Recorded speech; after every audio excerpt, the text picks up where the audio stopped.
Olá, sejam muito bem-vindos a uma nova edição do podcast Real Estate da 20 Partners. Eu sou Rodrigo Coelho, sócio da 20 Partners da área imobiliária, junto com o Ilan, que também é sócio da área imobiliária, e a gente vai ter aqui receber um convidado muito especial. A gente agradece bastante desde já a presença, o Ricardo Figueiredo. É uma honra tê-lo aqui, a gente já tem um relacionamento de longa data com ele. A gente vai falar um pouquinho dessa histórico pregresso dele aí e da posição que ele ocupa atualmente. Mas um relacionamento longo, e a gente agradece até especialmente porque ele acabou de ter filho. A gente parabeniza aqui ao vivo aqui para todo mundo, mas saiu das férias dele para poder fazer essa gravação, então a gente agradece muito demais a sua presença. Vai ser uma honra recebê-lo aqui hoje. Eu agradeço o convite, sempre uma satisfação bater papo com feras do mercado, né? Benjamin tá quietinho, tá no aconchego do colo da mãe, então fui liberado para participar aqui. Uma honra, uma satisfação estar com vocês.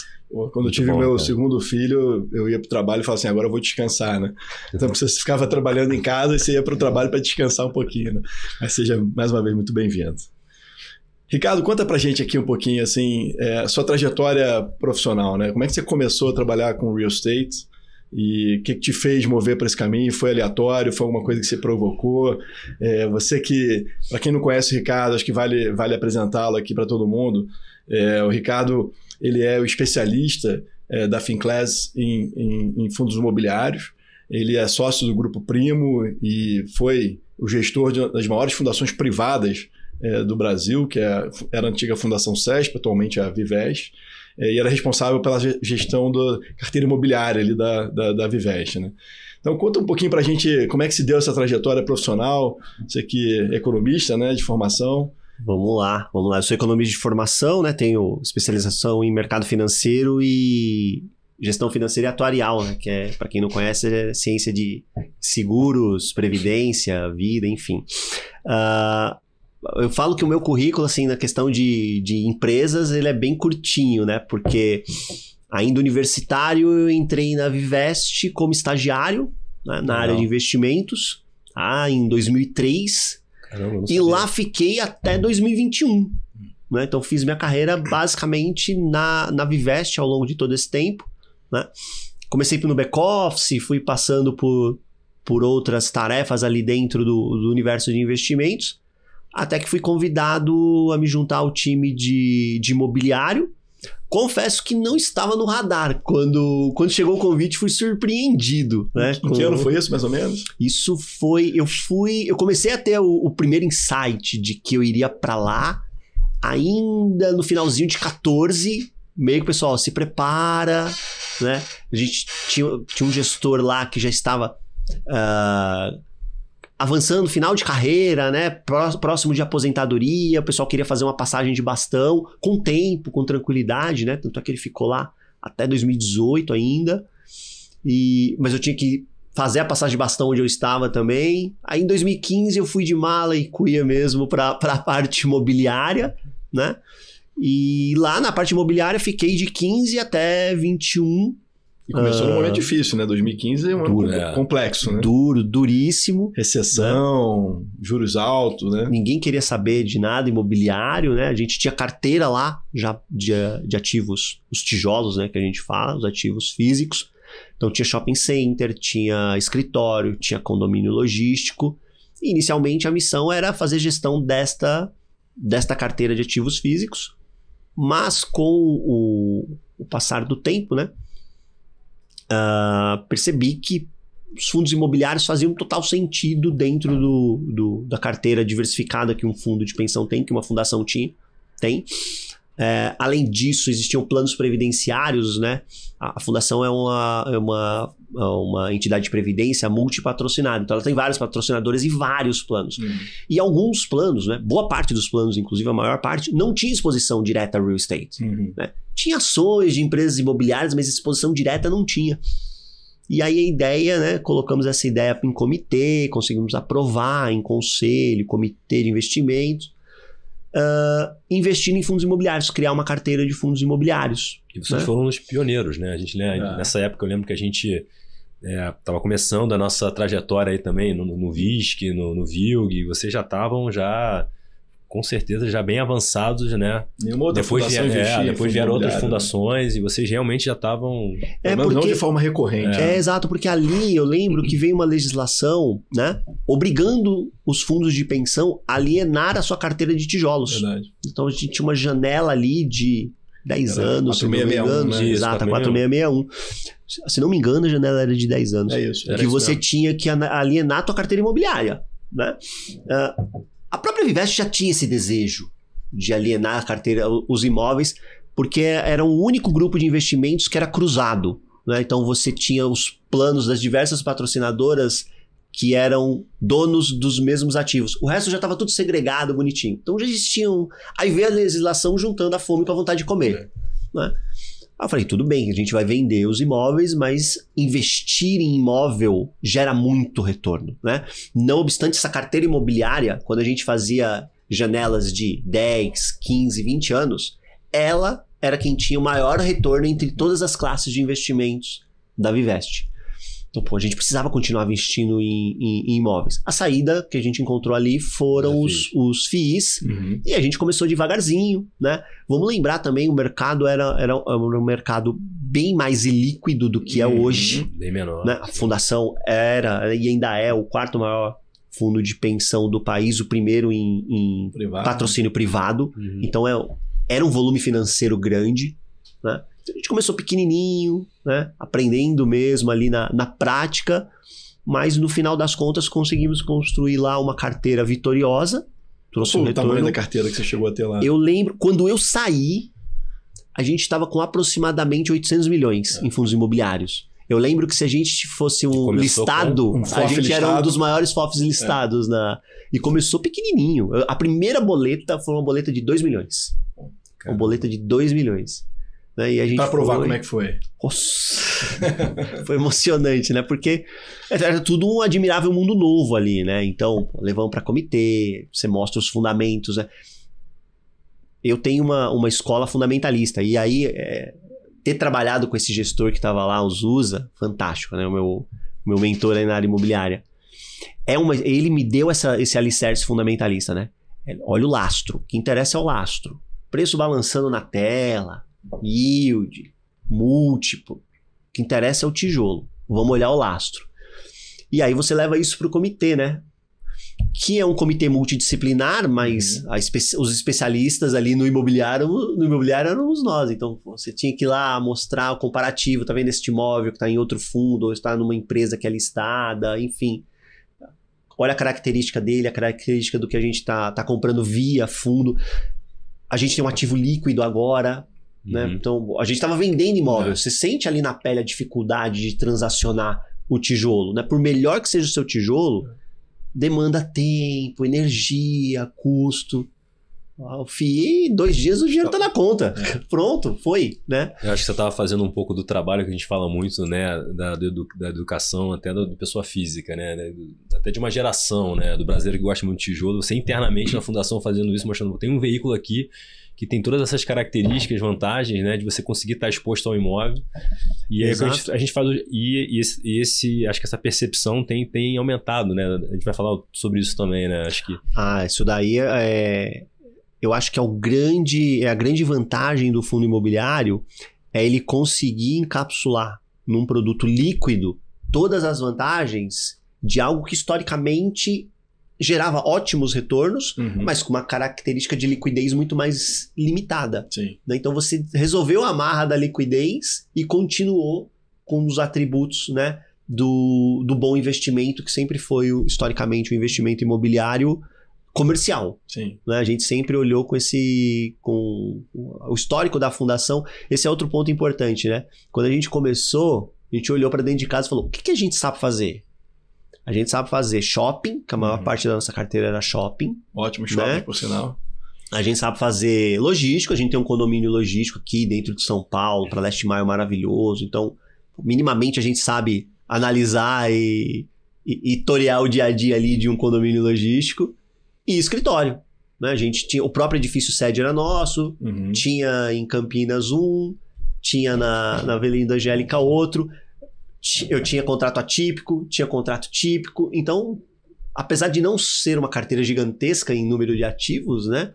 Tem FIIs aí que tem muito mais. A gente tinha um pouquinho de tudo, né? Então dava para ser multidisciplinar. E quando a gente foi pro FII, a gente falou, vamos ficar onde? Logística, shopping, escritório. Isso aqui a gente sabe fazer. E aí, com o tempo, a gente vai abrindo o leque para outras oportunidades que se mostrem interessantes. Acho que isso foi outro acerto nosso, né?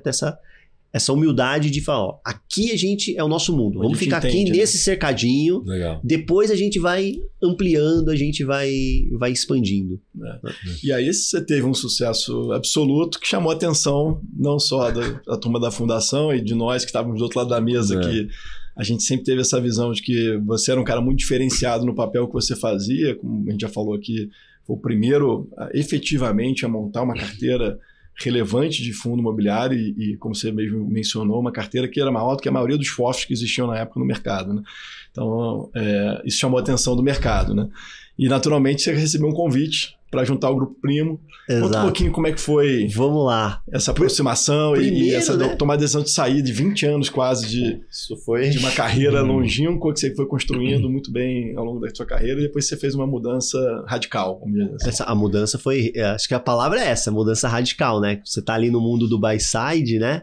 Institucional, e vai uma guinada pro outro lado, que é o mundo da pessoa física. No começo veio o convite para me juntar à Speech, que era uma casa de análise independente. Eles já tinham cobertura daquele pacote que a gente vê comumente em casa de análise, né? Já tinha a parte de ações, renda fixa, tinha cobertura de criptoativos também, investimentos internacionais, fundos, mas não tinha fundo imobiliário, né? Que é um produto que pessoa física adora, né? E aí o pessoal se interessou pelo meu perfil, né? E apesar de eu não ter histórico, né, nessa questão do trato com a pessoa física, minha carreira inteira era institucional, mas lá atrás, né, minha primeira profissão, quando você saiu da escola, o que você foi fazer da vida? Eu fui dar aula, né? Fui dar aula de informática, porque minha primeira formação foi técnico em informática. Então fui dar aula em informática. Então essa questão da didática, de lidar com eu fui desenvolvendo já desde muito cedo, né? Acho que isso talvez também tenha ajudado, chamado a atenção da turma. Pessoal, outra coisa, né? A gente está falando de 2021, alguns anos atrás. Hoje, vocês estão aí também, vocês têm uma gestora, vocês sabem o quão é difícil a gente contratar para fundo imobiliário. A gente ainda tem carência de mão de obra qualificada, é muito mais pegar cru e formar. Sim. Né? A gente prefere, né? Eu pelo menos tenho essa preferência, pegar cru e formar. Pegar material pronto é difícil, não, às vezes custa muito caro, né? E aí o pessoal pegou, eu acho que olhou também e falou, é o que temos, vamos lá, vamos fazer a proposta. Eu gostei do projeto, eu falei, pô, já passei 20 anos no institucional, pro buy side, acho que vai complementar muito bem a minha visão de produto e pro outro lado da mesa. Sim, porque a gente tá falando de um produto que, vamos lá, 3/4 do estoque é pessoa física. 2/3 do giro diário de cotas na bolsa é pessoa física. Isso é um produto de pessoa física. Sim. Né?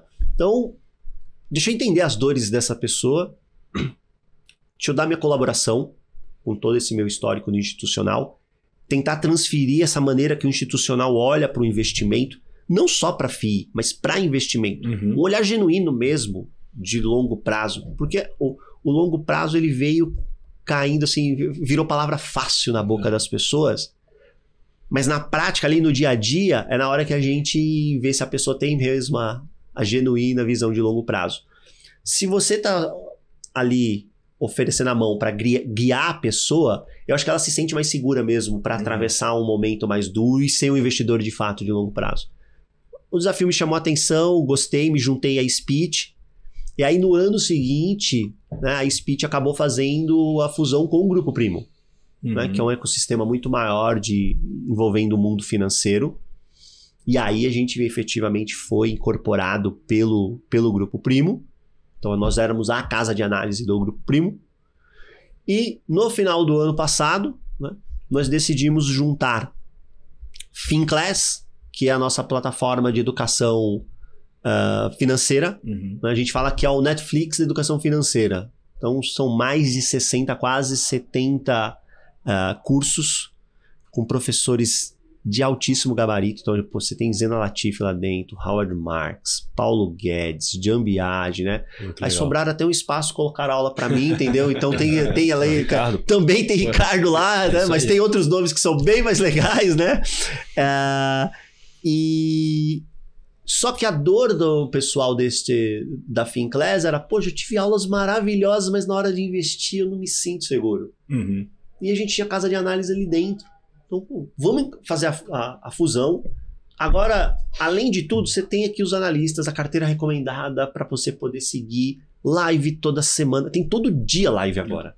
Eu apareço de quinta com eles, mas todo dia tem live com assinante, né? Tem os nossos relatórios. A gente tem uma comunidade onde os analistas estão lá presentes tirando dúvidas. A gente tem um grupo de moderadores também super bem treinados para tirar dúvidas deles.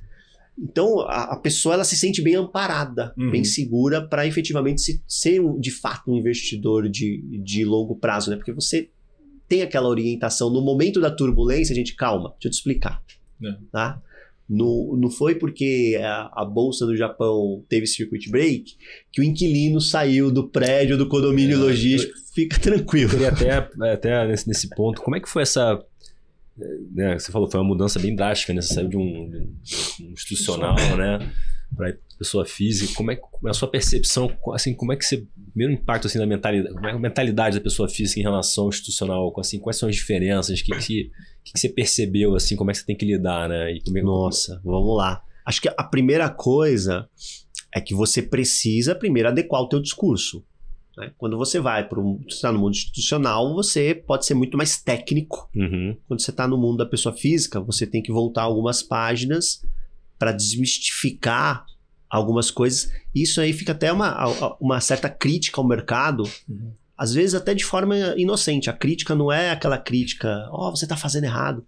Não, é que para gente que é do mundo, né, de investimentos, é tão natural usar alguns jargões, alguns termos em inglês, que quando você vai para o mundo da pessoa física, a turma não entende nada. Fato relevante é grego para essa galera, para essa turma. E mais uma vez, 3/4 do estoque deles, 2/3 do giro deles. Como é que você quer que essa pessoa precifique o ativo da forma que você acha justo, se você não se comunica de uma forma clara para a pessoa entender, né? Então, acho que o primeiro passo foi adequar a comunicação. Né? E, né, aí você tem de tudo. Né? Você traz as pessoas, você vê as pessoas que chegam carregadas de certezas, né, porque viram em canal X, canal Y. A internet ela é uma ferramenta poderosíssima em questão de informação. Só que este poder pode ser perigoso. Né? Porque quando você é muito cru em determinado tema, se você é bombardeado de informação, você vai aproveitar muito pouco e você vai sair com mais dúvidas do que você chegou. Sim. Né? Isso vale para qualquer coisa. Eu conheço um pouquinho de fundo imobiliário, mas tem um monte de coisa que eu não conheço nada. Se eu for bombardeado de informações daquele tema, eu vou sair com mais dúvidas do que eu cheguei. Né? Então, você precisa ter alguém que você confie. Né? Exato. E aí entra outro perigo da internet, né? A internet ela vai criando falsos heróis. Então, como você tem um veículo que literalmente qualquer um pode ter voz, você vai criando falsos heróis. E aí, às vezes, a pessoa tá lá com a convicção dela, achando que tá até fazendo bem para outra pessoa, mas no final das contas, ela entende muito pouco daquilo e está guiando de forma equivocada aquelas pessoas que estão seguindo. Né? E aí a gente chega do mundo institucional e olha para isso, é um ponto interessante, né? Quando você vai fazer uma recomendação para um comitê de mundo no institucional, você chega, apresenta a tese, defende, os questionamentos vêm, normalmente perguntas técnicas, esclareceu, aprova, não aprova, segue a vida. Né? No mundo da pessoa física, às vezes vem perguntas do tipo, o influenciador tal falou do fundo tal, o que você acha? Olha, Primeiro que eu falo, eu não gosto da pergunta, o que você acha? Eu sou analista, eu não tenho que achar nada, eu tenho que analisar. Né? Então eu tenho que mergulhar no ativo e analisar. Né? Então, analisando ativo, minha opinião é essa.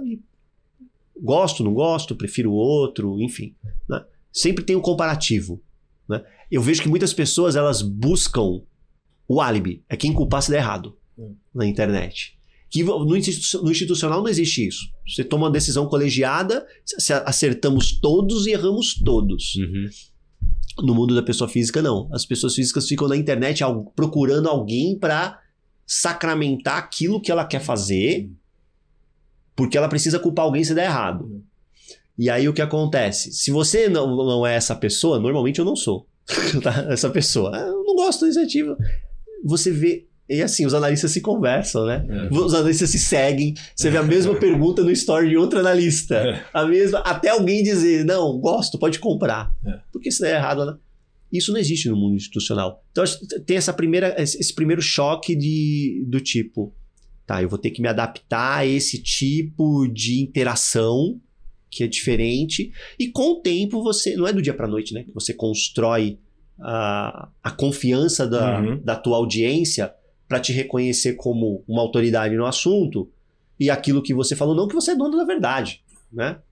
Até porque o que mais tem nas redes sociais é isso, né? Um monte de dono da verdade que por uma estratégia até de valorização pessoal usa uma estratégia de comunicação às vezes muito agressiva, né? Porque o mundo hoje está totalmente polarizado, então você tem que ou amar ou odiar. Exato. Não dá para você ser neutro ou marginalmente é positivo, marginalmente negativo, a pessoa não gosta, fala assim, não, peraí, você tem que se posicionar, né? As coisas são binárias, né? E assim... Como é que você lida com isso, né? Porque no final, assim, você tem um monte de gente que assina, né, os conteúdos e etc., e que essas mesmas pessoas às vezes também olham para outros lugares onde você tem essas formas diferentes de comunicação que eu entendo que não seja a sua, né? A sua é uma comunicação técnica. Né? Você entrou num ponto, Rodrigo, que é super interessante, que é uma coisa que eu procuro ter muito cuidado, né, na hora de recomendar, porque você vê nessa questão, né, de recomendação de um, recomendação de outro, né? Pô, eu tenho um respeito gigantesco pelos meus colegas analistas, turma super competente. Eu entendo que dentro do escopo do trabalho dela, ela entrega o que ela acha que é de melhor, né? Minha carteira é diferente dos outros e normal, vida que segue, cada um com as suas... Acho que não tem carteira melhor ou pior. Tem as convicções do analista e o tempo de maturação de cada uma. Talvez no longo prazo a gente até possa afirmar isso, né? Quem foi melhor, quem foi pior. Exato. E ainda entra aquilo, né? Que no mundo dos fundos é aquilo. Na janela X foi um, na janela Y foi outra e por aí vai, né? É só escolher onde você quer tirar a fotografia. Mas esse ponto que você colocou, hoje dentro da FinClass, a gente tem uma base de assinantes que supera 100 mil pessoas. Nossa. Né? Então, é óbvio, né? Essa é uma outra diferença do buy side pro sell side. Quando eu entro num comitê lá na Vivest para poder recomendar alguma coisa, eu saía com a recomendação aprovada ou não. Se está aprovada, executa, se segue a vida. Eu faço recomendação hoje para a pessoa e depois da recomendação, o máximo que eu posso fazer é rezar para a pessoa seguir. Né? Eu não tenho o poder de ir lá, entrar no home broker da pessoa e fazer a pessoa comprar. Eu não tenho esse poder. Né? Então, pô, a gente tem lá a base de 100 mil, mas todos seguem efetivamente? Não sei, eu tenho convicção que não. Quantos seguem a gente não sabe, mas a gente tem essa expectativa. E isso norteia a minha tomada de decisão na hora de recomendar alguma coisa. Né? Então, às vezes, você tem um outro colega analista que recomendou um determinado fundo e você não. Eu falei, mas peraí, a base de assinante deles é uma base de assinante de 100 mil pessoas? Faz diferença, né? A responsabilidade que você tem, né? Ele tem... Eu não estou dizendo que a recomendação dele é responsável. É que numa base menor, você pode recomendar um fundo que tem uma liquidez menor. Perdão. Você pode recomendar um fundo que tem uma liquidez menor. O fundo é bom, tem atributos bacanas. Mas se eu fizer isso, eu vou fazer preço no ativo e eu não quero. Eu não quero fazer isso. Eu não posso fazer isso. Não seria... Para a rentabilidade teórica da minha carteira, seria maravilhoso. Né? Eu falo que é criar rentabilidade em cativeiro. Né? Você recomenda, aí você faz fluxo no papel, ele sobe. Nossa, uma profecia autorrealizável, né? Você foi um aí gênio. Você sai do papel, o papel cai. Né? Aí eu dou o call de venda, o papel caiu. Nossa, gênio 2 vezes, na entrada e na saída. Não vou fazer isso. Né? Então, essa é outra coisa que é colocar na mentalidade das pessoas. Olha, existem movimentos que eu não vou fazer, porque aqui é outro bicho. Né? No institucional, você consegue fazer entradas e saídas mais rápidas. Quando eu estava lá no buy side, eu consigo ser mais tático, eu consigo ser mais ativo. Mais uma vez, eu vi lá um preço disfuncional em tela, chama o comitê, vai na salinha, se tranca lá, meia dúzia de pessoas, apresenta a tese, aprovou, entregava para o trader, bora. Pessoa física, eu não posso fazer isso. Como é que... E nesse ponto, Ricardo, assim, né, falando até da questão da montagem de portfólio, né, na carteira, como é que é o processo, né, da análise de risco, olhar papel, tijolo, diversificação, como é que vocês se organizam nesse sentido? Vamos lá. Até porque o universo de cobertura é muito grande, né? Assim, muitos fundos. Né? Você tem um corte ali de fundo que você olha, como é que é? A gente faz filtros por liquidez, mas não é uma liquidez única, porque eu entendo que há segmentos em que eu tenho que ser mais severo com a liquidez, porque eu tenho mais opções com a liquidez mais alta. Então eu não preciso me sujeitar ao fundo que tem 800, 900 mil de liquidez. Porque eu tenho ótimas opções aqui que tem 1,5 milhão, 2, 3, 5, 7 milhões por dia. Agora tem outros que se eu boto o sarrafo de 1 milhão, me sobram 1 ou 2 fundos. Então eu tenho que diminuir o sarrafo. E aí, obviamente, ele vai ter uma participação menor na carteira, né? Que é outra característica diferente que a gente tem em relação a outras casas de análise. A gente não tem uma carteira de fundos imobiliários recomendada. A gente tem 2 carteiras que são completas. Uma focada em construção de patrimônio e outra focada em geração de renda passiva. Onde fundos imobiliários são componentes, mas não são o todo. Porque a gente genuinamente acredita na diversificação. A gente acredita e pratica. Né? Porque tem gente que acredita, mas aí quando você gera pro teu cliente uma carteira recomendada monoclasse, você está instigando muitas vezes a ele ficar só com aquilo. Em fundo imobiliário, então, super perigoso isso, né? Porque a pessoa olha a renda passiva, o pinga-pinga todo mês, fala, é isso daqui pro resto da minha vida. E mesmo sendo entusiasta de fundo imobiliário, eu não acho que você tem que ter só fundo imobiliário na sua carteira. Então, na carteira de geração de valor, a gente tem 15% em FIIs, na carteira de renda passiva, 40% em FIIs. Quando eu estava lá no institucional, quando a gente começou, lembra que eu falei? A gente só podia investir naquilo que a gente tinha track record, né? Era só tijolo, eu não tinha papel. Shopping, escritório e galpão. Eu não tinha papel. Eu atravessei a pandemia sem fundo de papel na carteira.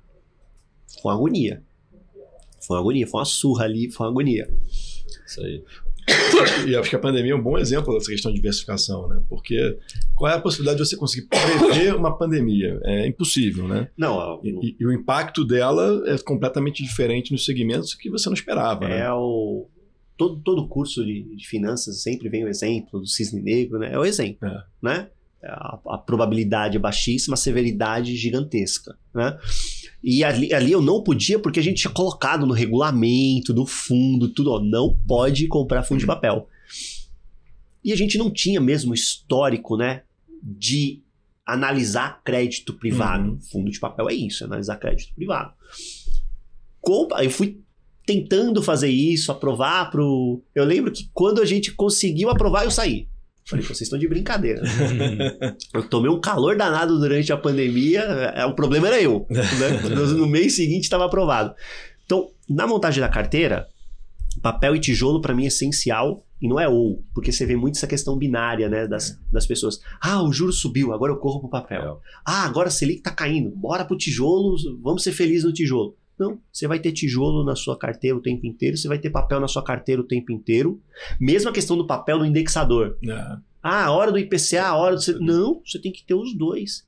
Inclusive, gosto até de fundos que tenham carteiras mais híbridas, né? Porque o gestor, inclusive, eu acho que é o mais competente para poder fazer essa leitura diante das possibilidades de mercado, de melhor risco-retorno em cada indexador e montar uma carteira já diversificada para o cliente. Mas se você tem as teses que são monoindexadores, acho que faz sentido também, às vezes, você tá exposto a ela, mas você tem que ter os dois.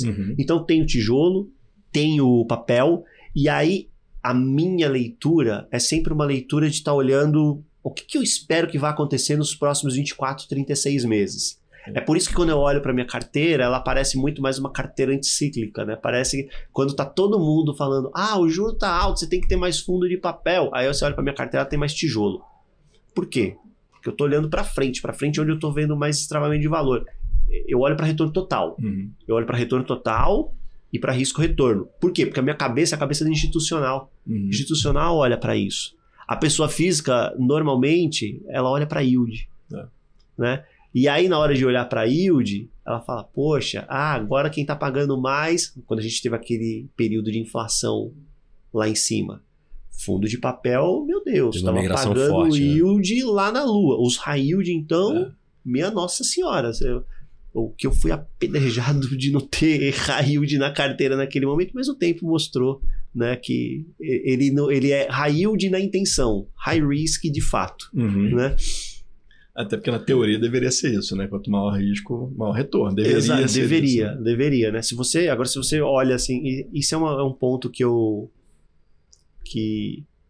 na minha concepção, na nossa indústria de fundos imobiliários, aqueles que são high yield de fato, né? Porque tem fundo, coitado, que paga sem inocente, né? Que ele até botou high yield no nome, eu não acho que é high yield. Quando você olha pra carteira, você fala, não, você não é high yield, cara. Tem uma galera que é bem mais rock and roll do que você.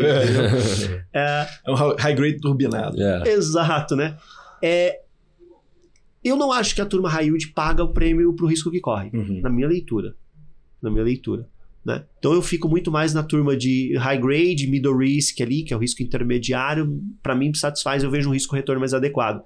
Então acho que a composição ela é tijolo, papel. Hoje eu tenho mais tijolo. Isso não significa que eu sempre terei mais tijolo, né? Mais adiante eu posso até ter mais papel. Eu acho, inclusive, que o IFIX ele caminhou para uma configuração que não me agrada. Para mim também não. Por condições de mercado, por condições de metodologia da construção do índice. Quando ele ficou ali com quase metade do índice de... Papel. Na verdade, ele tinha mais de 50%. Porque quando se você pegasse os FOFs, fizesse a decomposição, né, das participações e recolocasse o que é tijolo e o que é papel, ele tinha mais do que 50% em fundo de papel. Eu não estou criticando o fundo de papel. O fundo de papel é importantíssimo para a indústria, para a sociedade, mas na minha leitura, a natureza, o DNA do fundo imobiliário é o fundo de tijolo. É o fundo de tijolo. Será que seria o caso de pensar em ter um IFIX de papel e um IFIX de tijolo, dado agora a evolução desse mercado? Eu acho que está na hora. Você tem iniciativas, mas são iniciativas que não são da B3. Sim, são mais privadas. Né? São coisas, são de gestoras ou de casas de análise, criadores de índice mesmo. Sim. Às vezes plataformas, né? Você tem plataformas de dados que geram lá, né? Mas eu queria ver a B3 tomar essa iniciativa. Vamos ter aqui um IFIX de tijolo e um IFIX de papel. Né? Eu acho que é interessante. E uma coisa que eu não acho que deveria ser vedado, eu sou polêmico. FOF não deveria estar no índice. Porque a sobreposição de... É a mesma coisa de no Ibovespa você ter um FIA. É verdade. E hoje em dia o FOF tem as variações do FOF, né? A multi-estratégia, o hedge fund. Que eu gosto. Mas que também são mais ou menos esse conceito. Talvez deveria excluir também do índice. Também, né? Acho que tem que ter o DNA. Tem que ser raiz. Ou é tijolo, ou é papel puro sangue. Né? E isso ainda, né, mesmo no tijolo, você tem lá espacinho para colocar umas cotinhas, no fundo de papel a mesma coisa, você tem espaço para pôr umas cotinhas, mas tudo bem. Agora você tem uma carteira que simplesmente replica um índice ou na gestão ativa compra cotas de outros fundos, dentro do índice, é que o peso hoje é pequeno, mas pode se tornar um peso maior mais adiante. Eu acho que gera algumas distorções. Eu particularmente não gosto dessa... Então o IFIX assim, é o índice que temos, né? Não é nem de longe, nem de perto o melhor índice, mas é o que temos. Então a gente procura seguir, tanto é que a nossa meta é superar vai superar com prêmio, né? Sim, a gente coloca lá, nunca a minha meta como analista, a minha carteira não é bater o IFIX. Bater o IFIX mais alguma coisa. Perfeito. E é interessante você estar falando essa questão, né? A gente está falando de pessoa física, né? Do mercado, de internet, das informações, porque a gente tem um mundo hoje muito imediatista, né? E acho que a pessoa física, né? As pessoas têm essa até finanças comportamentais, né? A gente sabe, você vê, falando de tijolo, né? A gente vê, cara, a gente vive isso, a gente, né? Com o nosso RI, nos investidores, você tem uma vacância, por exemplo, e aí naquele mês o yield foi um pouco mais baixo e a cota despenca. Né? Tivemos até casos aqui dentro de casa onde você tinha quase... O ativo foi precificado a 0 porque teve uma vacância.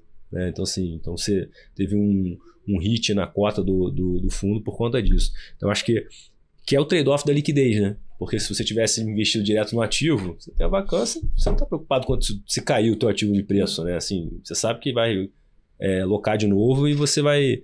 Então, ainda acho que isso é um desafio ainda, né? A gente está vendo, está tendo uma evolução, mas principalmente no tijolo, acho que você... Como é que você vê isso? Nossa, você tocou num ponto que é o que eu costumo conversar com as pessoas na rede social, diretamente com os nossos assinantes, né? Falo, olha só, se você tivesse comprado um apartamento de R$1 milhão, tá? E você colocou ele para alugar, mas é binário. O locatário pode sair a qualquer momento e dificilmente no dia seguinte você vai estar lá colocando outra pessoa, né, para assumir. Aí vamos imaginar que você pega uma janela lá de 3, 6 meses, o apartamento vago. Se alguém telefonar aonde você mora e falar, ó, te dou 750 mil no apartamento, você desliga o interfone na cara da pessoa, porque você se sente ofendido. Você sabe que vale 1 milhão. Exatamente. Então por que você vende a cota do FII com esse nível de desconto? Porque teve uma vacância que sequer é vacância total. Muitas vezes é uma vacância, né, intermediária ali, 10%, 15%, 5%, enfim. Tá?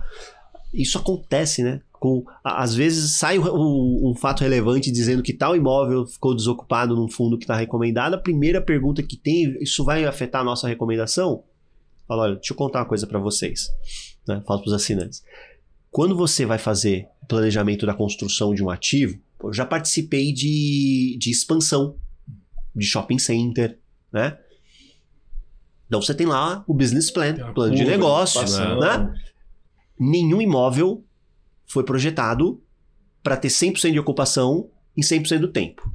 Se o imóvel só para de pé financeiramente nessa condição, ele não pode ser construído. Ele não pode ser construído. A vacância vai fazer parte da vida do imóvel.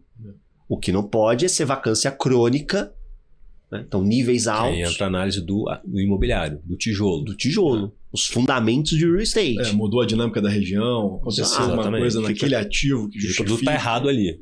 Já foi constituído errado. É micro.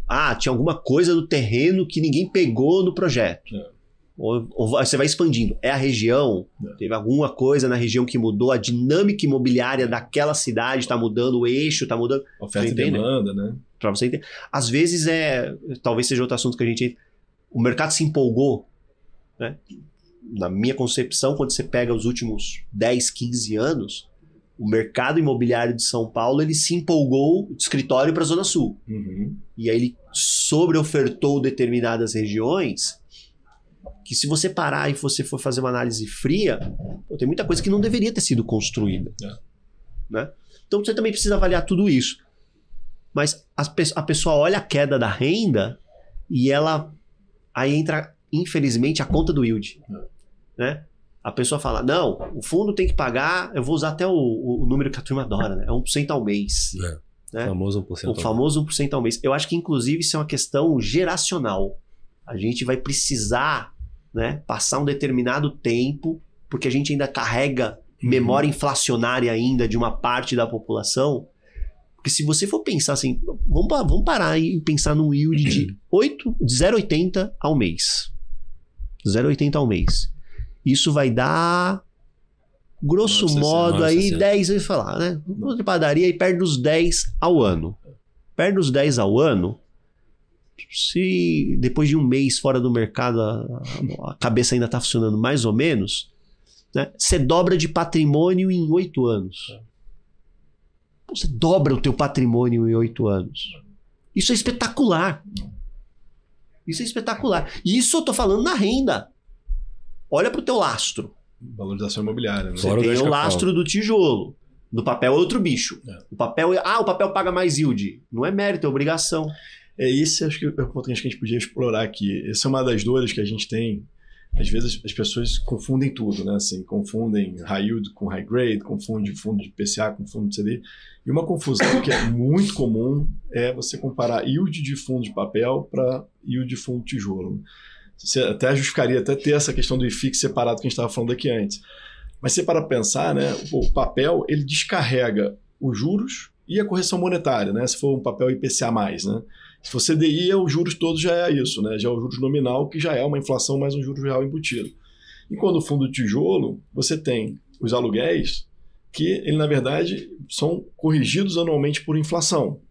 Então, se tudo ou mais constante, aquele imóvel também deveria valorizar conforme a inflação. É como se você tivesse dentro de um fundo de papel que o principal fosse acruando a inflação ao longo do tempo. Ou seja, aquilo ali é só o componente do juros real. E as pessoas comparam, às vezes, um 12%, 13%, 14% de um juros nominal de um fundo de papel com 8%, 9% real de um fundo de tijolo. Você consegue transmitir isso para os teus investidores? Isso dá muita confusão? Nossa, isso tem uma confusão grande, porque as pessoas, mais uma vez, elas são movidas ao yield. E aí, estruturalmente, os bons fundos de papel vão estar entregando yield hoje nessa casa. 12, 13, nessa casa, ao ano. O fundo de tijolo, não. O fundo vem com menos, né? Mas por quê? Porque, mais uma vez, você foi perfeito. Ele está descarregando tudo na renda, né? Então, quando você compra uma cota de fundo de papel, você foi lá, por isso que o preço que você adquire um ativo imobiliário, seja no tijolo, seja na dívida, ele é crucial para o sucesso da tua estratégia. Ele é crucial. Errou no preço de entrada, você, no melhor cenário, vai ter um resultado ok. Né? Razoável. Né? A tendência é que você tenha um resultado ruim. Né? Mesmo que um ativo seja maravilhoso. Errou o preço de entrada no ativo maravilhoso, não vai dar certo. Lá no preço do ativo de tijolo, você vai destravar esse ganho da valorização do tijolo quando? Na venda do imóvel, na gestão ativa. É por isso que a gestão ativa ela é crucial no tijolo. Né? Só que este evento depende de mercado, depende de oferta e demanda, depende de um monte de coisa. Na dívida, não. Ela está programada para todo mês estar ali descarregando para você. Todo mês está ali descarregando para você. Inclusive, a depender do movimento, né? Alguma coisa pode estar sendo acruada ali dentro da dívida. Se o gestor antecipa ali e faz um secundário com CRI, ele destrava, mantém a bicicletinha rodando ali, o dividendo para cima e segue. Né? No tijolo, não. No tijolo, inclusive, no papel, a inflação tá ali todo mês. Isso. No tijolo, você tem que esperar o aniversário do contrato. Aí ela vem e irriga. Depois você espera o próximo aniversário. Ela vem e irriga. Aí você tem os eventos ali de revisionais no meio do caminho que podem te ajudar, mas também pode te atrapalhar. É condição de mercado. Condição de mercado. Mas, mais uma vez, você tem que observar a questão da gestão ativa, porque é naquele momento que vai destravar valor. O que eu costumo falar para as pessoas é: vamos fazer o seguinte, você está achando que esse ativo, esse fundo de papel, ele é muito melhor que o fundo de tijolo por conta do yield maior, né? Vamos pegar uma turma aqui que já tem mais tempo de estrada. Vamos pegar uns fundos de papel aqui que já tem aí seus 5, 6 anos. Olha só a cota dele no IPO, a patrimonial. Olha a cota patrimonial dele hoje. Praticamente igual. Está praticamente parada, não é? Por que será? Porque você está tirando tudo no dividendo. Isso. Né? Isso é um erro que às vezes eu vejo as pessoas cometerem quando elas chegam no momento de usufruto. No momento de usufruto, o que a pessoa quer? Renda. Aí o que ela faz com a carteira dela? Fundo de papel. Por quê? Porque ele é mais gerador de renda. Só que, né, oxalá, você vai viver bastante, não vai viver bastante? O que vai acontecer com o poder de compra do teu principal? Ele vai ser corroído ao longo dos anos. Ele fica fixo nominalmente, a inflação está perdendo valor. Você está tirando. Ah, isso quer dizer que o produto é ruim? Não. É a natureza dele. O que é que você tem que ter como consciência? Um pedaço eu tenho que reinvestir para manter poder de compra. A necessidade de reinvestimento no bom tijolo, ela é menor. Porque ele está fazendo esse papel de preservar o poder de compra ali no lastro. A gente só precisa ficar de olho porque na gestão ativa, até por regra, né, esse lucro imobiliário ele vira dividendo. Então, se eu pego lá, a maior parte da carteira tem um bom tempo, aí eu vendo, o gestor é obrigado a distribuir aquilo como... O que vai acontecer com a cota patrimonial que veio subindo ao longo do tempo? Ela vai cair. Se você pega toda essa grana e você fala, pô, tô rico. Cai uma grana maravilhosa aqui, vamos fazer aquela viagem. O teu principal, ele murchou. Então, um pedaço você teria que devolver. É muito mais nessa comunicação de explicar para as pessoas a diferença da dinâmica de cada produto. Sim. Porque, mais uma vez, não é que um é melhor ou outro. Não. São diferentes. Eles vão coexistir na carteira. Só que a gente precisa entender a dinâmica de cada um, a necessidade de reinvestimento. Até por isso eu gosto de fazer com que as pessoas sigam as carteiras. Você está no momento de... Porque tem essa questão... Isso é outra coisa que quando você veio para o mundo da pessoa física, é a famosa renda passiva. Todo mundo quer viver de renda passiva. Ah, eu quero renda passiva, não, eu quero carteira de dividendos. Fala, tá, quantos anos você tem? Ah, eu tenho 22. Você vai investir quanto por mês? Ah, eu vou investir R$200. Pô, bacana, tá ótimo. Vamos começar, R$200. Sabe quanto é que você vai tirar de dividendo por mês? Ah, se a gente montar uma carteira legal, você vai tirar R$2. Que isso vai transformar na sua vida agora? Você entendeu? Eu não tô dizendo aqui que buscar renda passiva é errado. Não, não é isso. É que criou-se um negócio da renda passiva como se a pessoa tivesse mantra, que... né? É um mantra. A carteira dela tem que ter produto que paga todo mês dividendo. Por quê? Não, um pedaço tem que fazer isso, até porque isso vai te ajudar a rebalancear, aproveitar oportunidades. Você tem que compor patrimônio, Você né? tem que compor... a tua função é criar patrimônio. Né? E depende do momento de vida de cada um, né? Quem está no momento aposentado, o cara usa aquilo ali como renda, talvez deveria ter uma renda passiva mais alta. E tem outra coisa, né? Existem produtos que não vão te pagar renda todo mês, mas eles são fundamentais numa carteira de renda passiva. Não transfira para o produto uma obrigação que é sua. Se ele te pagar dividendo a cada 6 meses, quando cair aquela grana que é maior, lembra que você vai tirar um pedaço porque você vai usar e outro pedaço você vai devolver. Exato. Tem que durar 6 meses. Deixa ali no negócio mais líquido que você vai picotar para usar nos próximos 6 meses. Não transfira para o produto. Às vezes as pessoas transferem para o produto. Ah, eu quero que pingue todo mês. Ah, porque você não quer fazer o controle. É só por isso que você quer que pingue todo mês. Né? Inclusive, fundo imobiliário não tem obrigação de pagar todo mês. Não, a regra é semestral. Na pandemia, teve uma turma que se lembrou disso. Né? Porque o shopping, por exemplo, fechou, vai pagar como? Teve fundo que cessou, cortou a torneirinha e falou, não vai ter. Aí o pessoal de cabelo em pé. A regra é semestral. Né? Ótimo, os gestores distribuem todo mês, maravilha, mas... não transfere para o produto, né? Sim. Então a ideia é ter sempre esse mix e tentar desmistificar esse negócio a busca da renda passiva. Constrói patrimônio. Bom patrimônio vai te gerar renda. É isso aí. Vamos fazer um shift aí de tópicos aqui, até já, daqui a pouco acaba o nosso tempo. A conversa é boa, vai passando rápido. Você vê que a gente falou que passava rápido, né? Voa. Vamos falar de um pouquinho até da tua experiência institucional, né? Assim, quando você saiu da Vivest, a gente sempre foi muito próximo lá de vocês, da turma lá, eles tomaram a decisão de falar assim, olha, o Ricardo é insubstituível. Por quê? Porque eu não consigo voltar no tempo 20 anos atrás e formar alguém para estar com a cabeça do Ricardo, estava na época que ele saiu. Eles sabem que a competição desse mercado de fundo imobiliário é muito difícil, tem gestoras que estão dispostas a pagar mais para um investidor de profissional de investimentos, etc. E muitos foram para o caminho, inclusive a própria Vivest, de terceirizar a gestão de carteiras. Você vê isso como um processo natural para esse perfil de investidor e que eventualmente poderia até trazer um público maior para esse mercado de fundo imobiliário? Vamos lá. Assim, são poucos, né? Porque institucional tem de tudo, né, gente? Tem uma gestora é um institucional, é um multimercado, enfim, é um institucional. Olhando especificamente esse nicho de fundação, são poucas as que têm condição de ter um time dedicado de real estate para poder fazer a cobertura, para poder fazer a recomendação em comitê, bem sustentada, inclusive a própria diligência que deve ser feita aos olhos do regulador, ela é muito pesada. Então você tem que ter estrutura para isso. Estrutura de hardware, estrutura de software, estrutura de time, pessoas, né?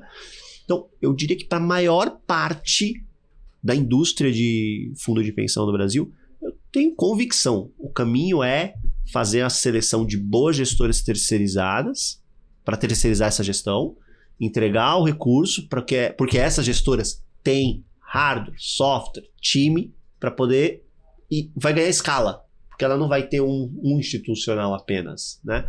E às vezes você ter escala nesse tipo de negócio é muito importante, né? Você vai diluir alguns custos internos, obviamente, mas mesmo na hora que você vai participar de emissões primárias, por exemplo, né? Você chega na frente, porque você chega com boletas maiores, né? Sempre quando você chega com boleta maior, o gestor fica mais feliz em te atender. Você resolve ali... Você entra na frente da fila. Você entra na frente da fila, né? O teu call com o gestor ali é presencial, dura 1h30, né? O tamanho do cheque faz diferença. Então eu tenho certeza que para as fundações menores, né? Até por questão de estrutura, a saída da terceirização é o melhor caminho, é a melhor solução, tenho a menor dúvida. E como é que você tem visto, assim, Ricardo, a evolução desse mercado, né? A gente falou lá, você começou lá, a gente já se conhece há muito tempo, a gente vê como cresceu esse mercado de fundo imobiliário, né? Hoje, o número de investidores, a gente viu... Né, são 2 milhões de reais. 2 milhões de pessoas, né? E é um mercado que, particularmente a gente aqui enxerga que é um mercado novo ainda, né, no Brasil, né? Quando você compara até com outros países. A gente não gosta nem de ficar comparando com os Estados Unidos, né? Que obviamente é um outro... Mas assim, a gente vê que tem muita coisa para crescer e é um crescimento exponencial. A gente vê até os veículos, né? Os veículos grandes, o nosso veículo de shopping, por exemplo. Cada oferta que vai fazendo agora são ofertas maiores, né? Eu lembro em 2017 uma oferta grande era 100 milhões, era uma oferta gigante. Né? O Vilg, a gente começou com 70 milhões, né? Hoje oferta de 1 bi, né? Tivemos aí dentro de casa agora no final do ano. Como é que você vê daqui a 5, 10 anos, onde é que vai chegar esse mercado? Até entradas mais institucionais, né? Fundos de ações, etc. Olha, eu estou muito satisfeito com o movimento recente que a indústria está fazendo, porque eu acho que mostra efetivamente amadurecimento em todos os vértices, né? Então, primeiro, a gente está vendo movimentos de consolidação de gestoras, né? E óbvio, né? Quando você tem uma indústria nascente, a nossa indústria, apesar de você pegar a lei que criou os fundos imobiliários, já não é mais uma menininha, a lei. De 90, né? Exato. Mas ela é uma indústria nascente ainda, né? Então você vê esse movimento de consolidação de gestoras totalmente natural, num momento ali de maior otimismo do mercado. A gente olha 18, 19, muita gestora nova surgindo, muito fundo pequeno surgindo, né? E aí, quando você teve um chacoalhão que não era previsto de pandemia, mais esse... vamos lá, depois da pandemia, a gente ainda não engatou um período de fundo imobiliário bom, bacana, né? Era natural que, olha, infelizmente não deu para você, não deu para você, não deu para você, não cruzaram, não cruzaram, né? Mamãe tartaruga bota um monte de ovinho lá na areia, mas não são todas as tartaruguinhas que chegam ao mar, né? Faz parte. A questão da escala que a gente estava falando há pouco, né? Escala, né? Manter time, né? Qualificado, tem seu preço, né? Então, primeiro movimento que eu vejo super positivo, esse, né? Porque isso vai... Essa escala ela é muito importante para a indústria, porque vai ajudar a criar fundos maiores, fundos mais líquidos. Gerando mais oportunidades, mais diversificação. Exatamente. O player, quando ele é maior, ele chega com mais poder na mesa de negociação, né? Com certeza. Consegue comprar portfólio, não ativo. Ele consegue chegar e bater de frente. Vamos olhar a indústria de shopping center, né? A gente está vendo agora algo que era inimaginável em 2017, que eram na verdade em 2017 era o quê? Eram os fundos comprando o que as empresas listadas queriam vender. Reciclar E capital. vamos lá, né? A empresa listada, ela não vai vender o Tier 1. Né? Ela começa reciclando capital ali pela segunda linha nobre. Agora não, você está vendo as empresas listadas, que são as maiores empresas de shopping center, fazendo aquisições junto com os fundos imobiliários. O fundo imobiliário chega e fala, não, tô junto no deal. Por quê? Porque agora ele tem tamanho, tem capacidade para sentar e participar do negócio. Então, acho importante essa questão da consolidação da indústria, para a gente ter players maiores, novos segmentos surgindo, maravilhoso. Então, a indústria nasceu o quê? Monativo, né? O prédio dando nome para o fundo. Os monativos cada vez ficando mais para o passado, sendo consolidados. Segmentos novos que começam primeiro fazendo parte de um portfólio mais híbrido. Já começam a despontar como teses individuais. Eu ainda espero ver, por exemplo, teses de data center no Brasil florescerem. Né? É um segmento super forte lá fora. E a gente com essa questão de inteligência artificial, a gente vai precisar de cada vez mais espaços para data centers, enfim. Acho que é um espaço, o próprio multifamily, eu acho que também a gente tem condições de desenvolver um mercado muito grande. Mais uma vez, é só olhar a experiência internacional. Os FOFs estão vendo aí a evolução deles chegarem no mercado, que são os multi-estratégias, o hedge fund FII, cada gestor aí usa a nomenclatura que prefere.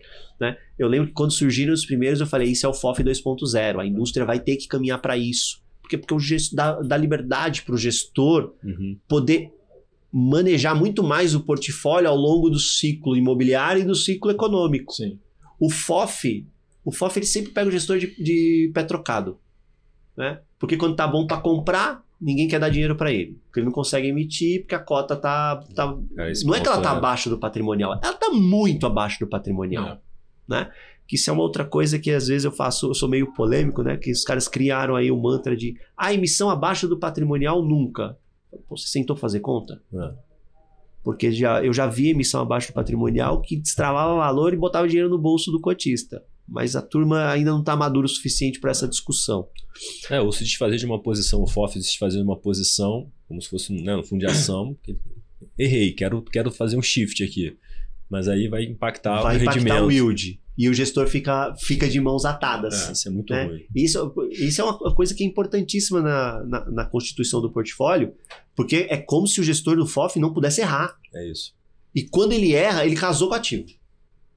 Então, às vezes, ele dosa o tamanho da posição que ele vai tomar, principalmente quando é uma posição um pouco mais apimentada, porque ele fala, se der errado, eu casei com esse negócio, eu não vou conseguir vender. Né? Vai ficar aí. Então, eu gosto do hedge fund justamente porque ele dá essa liberdade, vai poder colocar CRI, vai poder pôr tijolo, vai poder pôr ação de empresa de real estate, você vai poder colocar cota de FII. Acho que dá para o gestor a condição de ele efetivamente fazer uma gestão ativa, né? E também dá menos desculpa para ele. Porque agora o cara não vai ter desculpa. Não, agora vamos testar as suas convicções dentro de cada ciclo. Então, acho que desenvolvimento de novos segmentos, consolidação, o institucional, ele vem conforme a liquidez cresce. Por isso que a consolidação é importante. Porque os produtos maiores vão ter mais liquidez. E essa maior liquidez vai trazer mais dinheiro do institucional. Porque não tem jeito, né? Você tem que ter ali uma porta de saída. Por mais que o institucional seja um investidor de médio e longo prazo, mas ali no final do dia, você tem métricas que você precisa obedecer para poder colocar um produto dentro da carteira. E a liquidez é fundamental. Liquidez é fundamental. Sem dúvida. Né? É fundamental. Eu lembro que uma vez participei de um evento com um gestor, ele falou, mas aí é a questão do que vem primeiro, o ovo ou a galinha. Eu falei, não. Quem dá liquidez para ativo líquido é market maker. Aí eu estava com o chapéu de uma fundação, falei, eu tenho que gerar rentabilidade para pagar aposentadoria para a pessoa no mês seguinte. Então, eu não posso usar esse dinheiro para dar liquidez para ativo líquido. Minha obrigação é gerar resultado para a pessoa ter a aposentadoria dela. Né? Eu contrato o market maker para gerar mais liquidez aqui, que aí eu aumento o tamanho do ticket aqui. Então, eu enxergo que essa maior pluralidade de ativos e segmentos. Os fundos maiores vão conseguir... É bola de neve. Porque foi o que você colocou. Eu fiz emissão de 70 milhões. Agora eu fiz emissão de 150, de 200. Fiz emissão de 1 bi. É bola de neve. O fundo vai ficando maior, né? Mais diversificado. Até porque, mais liquidez. se sentar lá, alguém vai te oferecer um ativo de 100 milhões. Você tem um fundo de 7 bi. Você vai falar, não vou nem perder tempo com isso. Vou ser gestor. Você tem portfólio? Você tem aí uns 500 milhões em ativos? Aí a gente conversa. Você vai atraindo bons negócios. Por outro lado, você pode fazer aposta num fundo grande. Você pode pegar, por exemplo, você tem... Já viu isso no mercado, né? Você pode pegar um fundo de 7 bi, pegar 100 milhões, fazer uma aposta, você não vai ter um rendimento agora, mas você vai fazer um desenvolvimento ou um retrofit de um ativo esse era o ponto que você vai conseguir gerar lá na frente e entrar 10% de cap. Esse era um ponto que eu queria chegar. Você não podia fazer isso porque o teu caixa ali é... Um fundo pequeno, você tá ali... Não, e mais do que isso, né? Porque você poderia captar e fazer o desenvolvimento com o recurso que você captou. Só que é curva J. O teu rendimento, o teu retorno virá lá na frente. O teu yield por cota vai sofrer nesse momento da curva J. E teu cotista te penaliza. E o teu cotista não vai entender que, aí você chega pro cotista e fala, deixa eu te contar uma coisa. Sabe onde é que tá o grosso do dinheiro no imobiliário? No desenvolvimento. Tem mais risco. Sim. Mas é no desenvolvimento. Então, o produto maior, ele consegue botar o pezinho no desenvolvimento, que vai melhorar o retorno total lá na frente, mas sem ofender a renda. Sem ofender eu até dei o exemplo do desenvolvimento, mas poderia ser uma reposição de um ativo, né? Um ativo que tá vazio, de renda no curto prazo. Uma expansão. Um shopping que tá mal gerido e, pô, cara, fiz uma análise aqui, a gente consegue aumentar o anual desse shopping em X%. Fazer uma expansão de retrofit. Já tivemos esse caso. Assim, isso que traz valor para a carteira. Exato. Só que é um play de tempo. Exato. É um play de tempo.